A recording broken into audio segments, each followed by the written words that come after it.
the publication bias is a slightly different concept. So publication bias, at least in science, and it is an issue, although, even though science has some of its issues, still works remarkably well.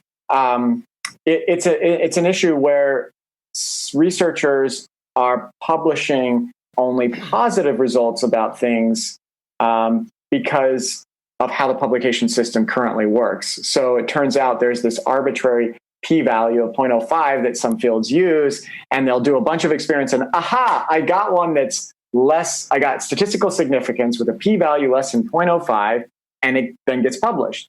But what about all these negative results that don't get published? What it does is it gives us a skewed view of the literature, and this applies outside to some degree outside of science too. But the problem is, even if you get a p-value of less than 0.05, it still could be something that isn't actually true. It could just be sort of something that just by chance happened, because 1 out of 20 chances, you still may have had something that actually didn't show, but did give you a p-value of less than 0.05.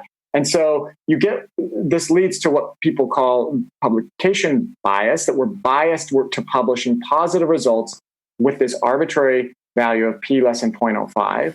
And it's something that science is struggling with a little bit, but they're making science, to its credit. The enterprise of science is responding. They're doing things like requiring pre-registration, which is this idea that, hey, I'm not going to give you my results. I'm just going to tell you about my experiment. And after I tell you my experiment, you have to either, if you commit, you're going to publish it one way or the other. So we can get some positive and negative results. And it's actually could be quite transformative in science. And these are the kinds of things that are being tweaked. And the reason we talk a lot about science is partly because, we end up sourcing a lot of arguments all the way back to reports and the primary literature in science, but also science is built with its self-correcting mechanisms to combat BS by itself. It's built for that. The methodologies are very much about appealing to empirical evidence and following a set of steps by which we, generate hypotheses, test hypotheses, et cetera. And it's something that we could apply more generally to society. And so that's, we talk a lot about science for various reasons. But when we talk about science, we talk about some of the issues, though, of science, and to be on the lookout for as well. Right. Good. Well, and that, talking about the publication bias, that's scary, because you could look at you wouldn't even have the publication or the info to see the bad results. You would have no access to that. That's right. And we talk about this, how science is responding and why it is bad. Actually, there was a study by this gentleman by the name of Eric Turner, who was working at the FDA. And that was one of the few places where in the file drawer that they had, literal file drawer, there were studies done on various antidepressant drugs. And with these antidepressant drugs, they had some positive results that came about that it worked, and some that said it didn't work. But if you looked into the literature, you would have mostly only seen the results that showed that these various drugs actually worked against depression. But Eric, in his office, had all these negative results too. And so when you take all the positive results, which is all we see in the literature, and then he added the negative results, you see that it's a mixed bag.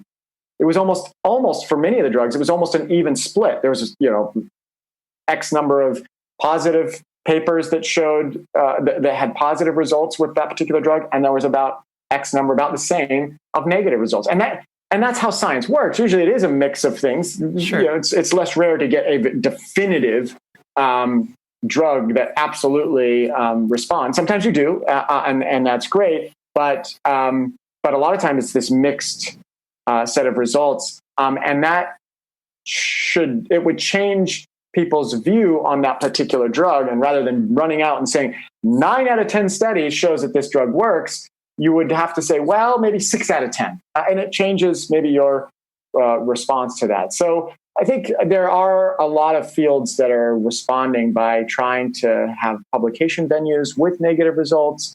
And I think more generally, we need to do that, because when you hear the next study about, chocolate, decreasing heart disease or something, you want to be like, that was the 534th article that says it's positive, and then there was 422 that said there was not. Right. That's That's kind of how it really works. But that's not how it's written in the media. Yeah, and that to me, that's where it kind of gets it gets overwhelming to try to dig into these studies like that, because there's so many, like, even if I had all the right tools, if they didn't publish the results, I have no way of seeing the negative ones. And like, then you have to see, like, I guess is that the big scary, or is that the big thing, that just all results need to be published? Well, yeah. So, I mean, they're in many ways, yes. People that work on the philosophy of science and the science of science, something I spend a lot of time thinking about. As much as we can make the entire science process transparent, the better.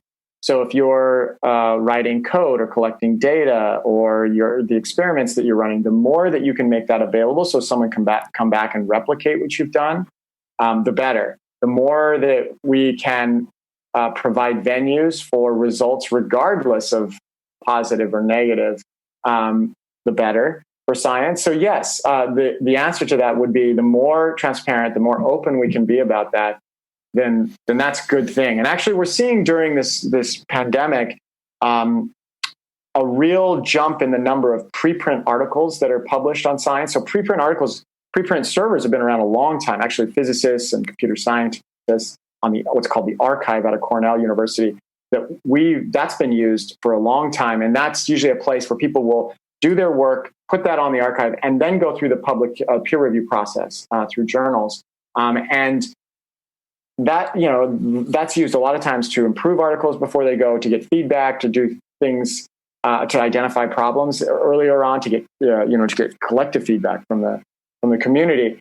And that's not happened in other fields, biology, medicine, but it has actually during COVID for the first time. And that's a good thing overall, because we're getting it out. But it can also be, there's one sort of negative side, which, if people aren't trained, journalists aren't trained to know that that's not been peer reviewed yet, they need to be a little more cautious in making, statements about that research, because it hasn't been peer reviewed yet. So it's good to get it out and to be fully transparent, but then just to let the public know that there is this peer review process it still needs as well. So, but anyway, there's a lot happening on the sort of science side that I think is interesting. Just like in society, there's a lot of stuff going on as well. Mm-hmm. No, that's good to hear that stuff like that is happening, because it's just hard for me to, because I don't know, I'll read an article with studies and then it's like, oh, well, it's funded by, right. I don't know, the Tabasco guys who want, whatever it is, No, it is. And you should be doing that. You should be doing that. You should always be questioning who's funding it. Now, sometimes the funders may be just fine. And as long as they're transparent about